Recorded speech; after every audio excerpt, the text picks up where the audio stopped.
E no programa de hoje eu converso com o Jorge Miguel, que é pesquisador da UNE, a União Nacional dos Estudantes, ex-preso político e que também participou ativamente nas lutas contra a ditadura militar. É isso mesmo, né? Sim. Né, Jorge? Sim. Jorge, tudo bem? Tudo bem, Eduardo. Eu queria começar essa nossa conversa, esse nosso bate-papo, pedindo para que você falasse um pouquinho sobre como começou esse interesse em integrar os movimentos estudantis.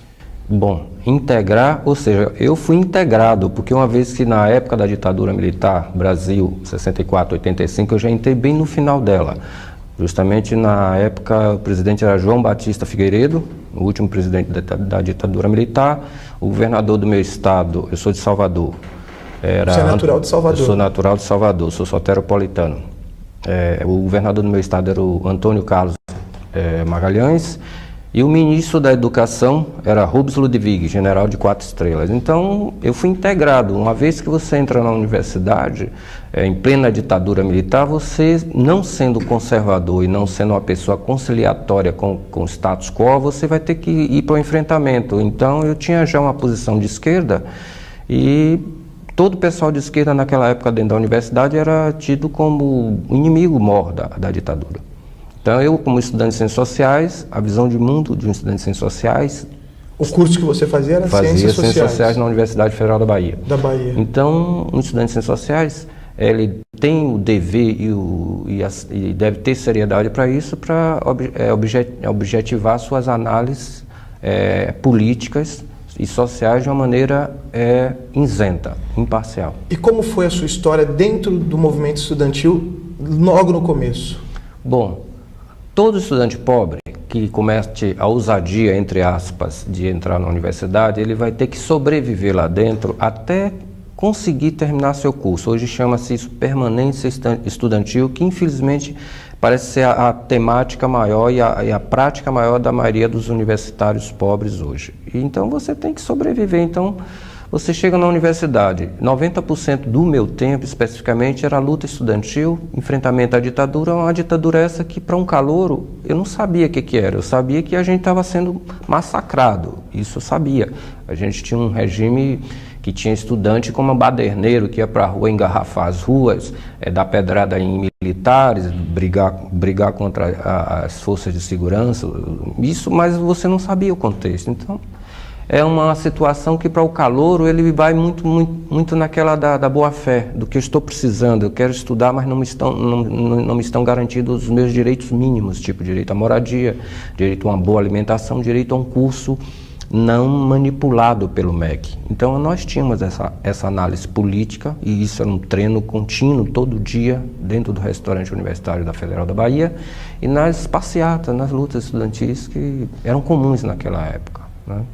Era um momento que o Brasil também pediu uma resposta, né, em relação à ditadura, né? Não só o Brasil, isso para nós de esquerda, isso é um problema ideológico. Nós não temos só o lance nacional, a nossa posição ideológica é lutar contra o imperialismo, contra o capitalismo, contra as forças oligárquicas, que hoje elas estão bem vivas, e contra o latifúndio, contra o massacre do trabalhador. Isso nós sempre estivemos objetivando o enfrentamento. Não é só o Brasil, porque existia na época também o Cone Sul. O Brasil estava acoplado à luta dos estudantes da Argentina, dos estudantes do México, da França.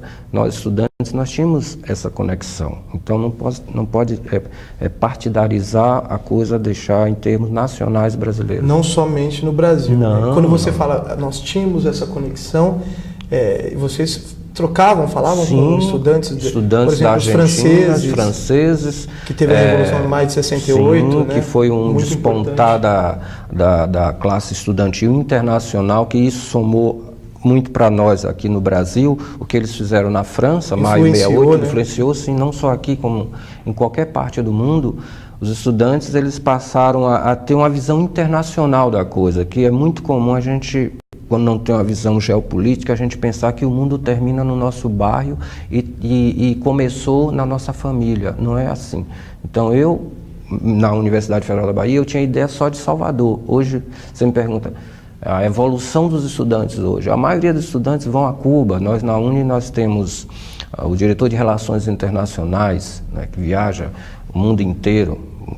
A Uni hoje senta com o presidente da República, o Lula, no Conselho de Desenvolvimento Econômico e Social, uma coisa muito, muito bem feita que o governo Lula criou no primeiro mandato, né?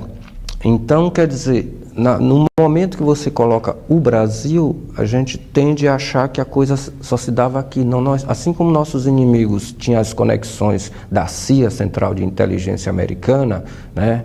Operação Brother Sun, que tentou aqui fazer o golpe militar com os marinas, que eles já estavam lá nos mares do Rio Grande do Norte, mas os militares coniventes a eles deram o golpe, né? Mourão Filho, etc., e outros tantos da linha da direita militar.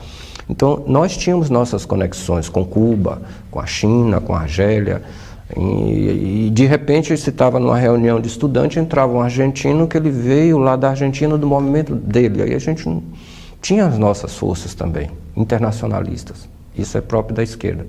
E aí, Jorge, como foi o período até chegar à Uni, que você participou, e como foi fazer parte da Uni, né, naquela época? Naquela época eu não fazia parte da Uni, eu vim fazer parte da Uni bem depois. Então, ao receber o tratamento, entre aspas, da ditadura militar, de tortura, que eu fui torturado, e toda pessoa que foi torturada, alguma coisa ela fez contra a ditadura, e eu hoje digo com muito prazer, faria tudo novamente. E aconselho a qualquer um que tenha um mínimo de vergonha na cara, onde tiver ditadura, fazer o enfrentamento, que isso é um princípio das esquerdas em qualquer época histórica, em qualquer local que estiver. Então, quando você mostra prática e não só discurso, uma característica minha na época, mesmo sendo calouro e um tanto quanto desinformado, era saber quem era o inimigo, uma coisa que o Carlos Marighella ensinava como líder da Ação Libertadora Nacional, você reconhecer de imediato quem são seus inimigos, porque senão você não tinha como chegar numa reunião nossa. Então você vai lutar contra quem? Eu tenho muita teoria, eu li Lenin, li Trotsky, li todos os teóricos do socialismo científico, mas isso para nós não queria dizer nada.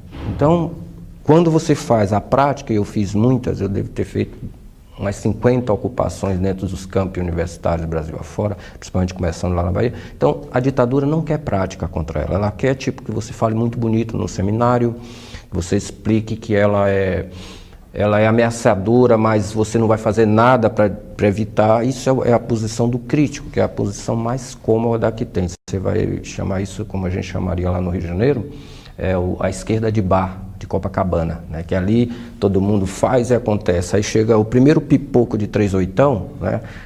O pessoal sai em disparada. Então, esse tipo de inimigo é que nós não éramos sair de disparada, nós éramos de enfrentar. E eu cansei de enfrentar todos os níveis de repressão que estão aí na história registrada, desde a Polícia Federal, da época, até as Forças Armadas, que mataram muitos dos nossos nas guerrilhas urbanas e nas guerrilhas rurais, como a guerrilha do Araguaia, por exemplo.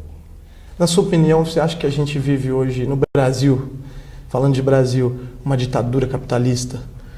Se você for ver o filme de Ingmar Bergman, O Ovo da Serpente, que mostra como nasce, não sei se você já assistiu, já. Que nasce o meio para proliferar os fascistas, e proliferou muitos nazistas, né? Muitos. Então nós temos esses ovos plantados em qualquer latitude, porque a direita, nossa inimiga clássica, ela nunca vai dar ao povo aquilo que ela promete nas suas cartas fascistas e nunca cumpre. Por quê?